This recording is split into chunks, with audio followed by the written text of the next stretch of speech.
ఇంట్లో ఎలాంటి వస్తువులు ఉంచుకోవాలి? ఎలాంటి వస్తువులు ఉంచుకుంటే గనక ఇంట్లో ఎక్కువగా వ్యతిరేక శక్తి ప్రబలుతుంది. అలాగే కొన్ని వస్తువులు ఉపయోగించడం వల్ల గానీ, లేదా కొన్ని వస్తువులు అలాగే ఉంచుకోవటం వల్ల గానీ, ఏమైనా దుష్ట శక్తులు ప్రవేశించే అవకాశం ఉంటుందా? ఇత్యాది వివరాలన్నీ కూడా తెలుసుకుందాం. ఖచ్చితంగా ఏదైనప్పటికీ కూడా మన ఇంట్లో అనేక సంవత్సరాలుగా ఉపయోగించబడని ఏవైతే వస్తువులు ఉంటాయో, ముఖ్యంగా పగిలిపోయిన అద్దాలు కానీ, ఆగిపోయిన గడియారాలు కానీ, మరమ్మతుకు నోచుకొని వివిధ వస్తువులు కానీ ఏవైతే ఉంటాయో అవి ఖచ్చితంగా మన ఇంట్లో నెగిటివ్ ఎనర్జీని ఎక్కువగా తీసుకురావటం జరుగుతుంది. ముఖ్యంగా కొంతమంది దేవుళ్ళ పటాలు అవి ఇష్టం వచ్చినట్టు అంటే అక్కడక్కడ చిరిగి కానీ, వాటి యొక్క రూపురేఖలు స్వరూపం మొత్తం కూడా మారిపోయి ఉన్నా కానీ, ఆయా దేవుళ్ళ మీద ఉన్న ఇష్టంతో వాటిని అలాగే ఇళ్లలో కొనసాగిస్తూ చేయటం అనేది కూడా జరుగుతుంది. కానీ ఇది ఏమాత్రం కూడా మంచి పద్ధతి కాదు. కనుక అలాంటివి ఏవైనా సరే పాడైపోయిన చిత్రపటాలు ఏమైనా ఉంటే కనుక వాటిని ఖచ్చితంగా మనం ఏదైనా సరే పారే నీటిలో వదిలేయటం, లేదా సముద్రంలో కలిపేయటం, లేదా దగ్గరలో ఉన్న ఏదైనా సరే గుళ్ళ దగ్గర వదిలేయటం లాంటివి చేయాలి. అలాంటివి ఉన్నా కూడా మనకి రావాల్సినంత ఎనర్జీ అంటే ముఖ్యంగా ఏదైతే పాజిటివ్ ఎనర్జీ ఉంటుందో అది రాలేకపోవడానికి ఆస్కారం ఉంటుంది.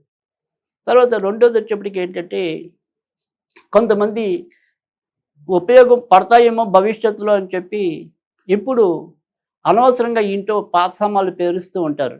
అంటే ఏమంటాం, విరిగిపోయిన చెక్క వస్తువులు. అంటే ఈ చెక్క వస్తువులు మళ్ళీ ఏదైనా సరే పీటలు తయారు చేసుకోవచ్చా, అల్మరలు తయారు చేసుకోవచ్చా, ఇవి ఎప్పుడప్పుడు ఉపయోగపడతాయిలే ఆ ఉద్దేశంతో అనవసరంగా కొంతమంది దాచిపెడుతూ ఉండటం అనేది కూడా జరుగుతుంది. కానీ దీనివల్ల మనకి జరగవలసిన మేలు కాకుండా మనకేదైనప్పటికీ కూడా అభివృద్ధి ఏదైతే జరగాలో అభివృద్ధి జరగకుండా అడ్డుపడుతూ ఉండటం అనేది కూడా జరుగుతుంది. ఇక ఖచ్చితంగా బాగా ఎక్కువ మంది చాలామంది అనుభవజ్ఞులు చెప్పే మాటలో కూడా, అలాగే వాస్తవంగా అనుభవంలో చూసినా కూడా, ఎవరైతే ఇళ్లలో ఎక్కువగా వాచీలు అంటే తిరగని వాచీలు కానీ, తిరగని గోడ గడియారాలు కానీ ఏవైతే ఉంటాయో అలాంటివి రిపేర్ చేయబడడానికి అవకాశం ఉంటే రిపేర్ చేయించుకోవటం అనేది ఒక పద్ధతి. ఒకవేళ అలా లేకపోతే కనుక ఖచ్చితంగా వాటిని వదిలివేయటం అనేది అంటే పారేయటం అనేది చాలా అవసరం. తర్వాత మరి ఏదైనా సరే మనం రీసైక్లింగ్ అంటాం సాధారణంగా, ఏదైనా సరే కంప్యూటర్ పరిభాషలోకి వచ్చేప్పటికి. అలా దుమ్ము ధూళి పేరుకున్న వస్తువులు ఏమున్నప్పటికీ కూడా అక్కడ నెగిటివ్ ఎనర్జీ ముఖ్యంగా ఏదైనప్పటికీ కూడా ఇటు దుష్టశక్తులు అవ్వచ్చు.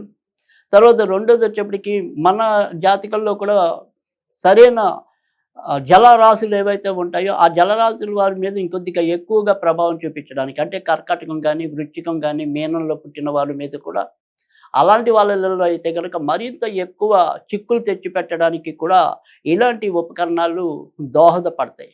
కనుక ఎప్పటికప్పుడు ఏదైనా సరే ఆ రకంగా మనం తీసివేయవలసిన వస్తువుల్ని తీసివేయటం వల్ల మరింత వేగవంతమైన అభివృద్ధికి మనం నోచుకోవటం అనేది జరుగుతుంది. కనుక ఆ రకంగా ఏదైనప్పటికీ కూడా మన ఇంట్లో ఉపయోగపడని వస్తువులు ఏవైతే ఉంటాయో వాటి మీద మమకారం అనేది వదిలేసుకుని వాటిని ఏదైనా సరే వదిలేయటం వల్ల ఖచ్చితంగా పాజిటివ్ ఎనర్జీ అనేది మనకి బాగా ఎక్కువగా మన ఇళ్లలో ప్రవేశించడానికి ఉంటుంది. ఆ రకంగా కూడా మనకి అభివృద్ధి అచంచలంగా ఎదగడానికి కూడా ఉంటుంది. కనుక తక్షణం ఈ విషయం అందరూ కూడా గమనించి అక్కర్లేని వస్తువులు తీసివేయటం అనేది చాలా ఉత్తమమైన విధానంగా చెప్పుకోవచ్చు.